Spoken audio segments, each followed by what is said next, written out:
Déjà 24 morts sur les routes du Fénois depuis le début de l'année. Un bilan inquiétant et des décès qui impliquent souvent les deux roues. On l'a encore vu tout récemment. La majorité des accidents sont causés par l'abus d'alcool ou de la drogue, mais aussi par des mauvais comportements. Alors, quelles sont les réactions des usagers de la route et quel est le message des forces de l'ordre? On fait le point avec Sophie Guébel et Jeanne Tinouroy.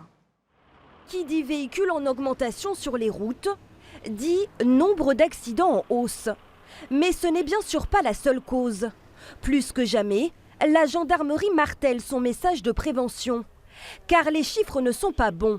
Depuis le début de l'année, 121 accidents ont eu lieu, 24 personnes ont perdu la vie et 124 ont été blessées.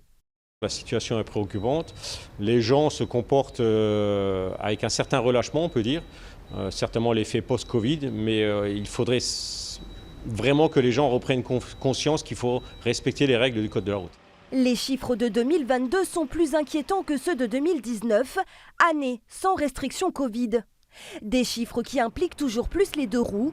Sur les 24 personnes décédées, 16 roulaient avec un engin. Les scooters, c'est dangereux, même les bicyclettes électriques. C'est dangereux aussi parce que des fois, quand on conduit, il vient et coupe le chemin.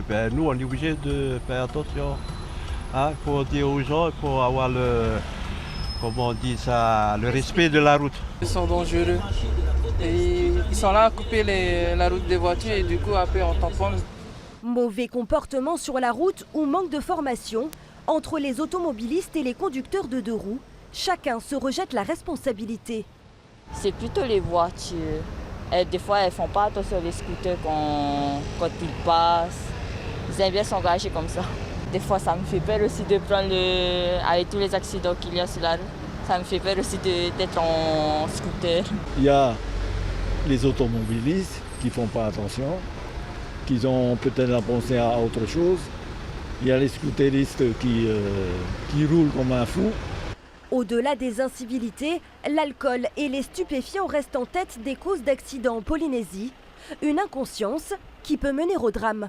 Les vies sont brisées, alors les vies de l'auteur bien entendu, puisque s'il survit à l'accident, il va s'en vouloir toute sa vie. Psychologiquement, c'est très très dur de savoir qu'on est responsable de la mort de quelqu'un.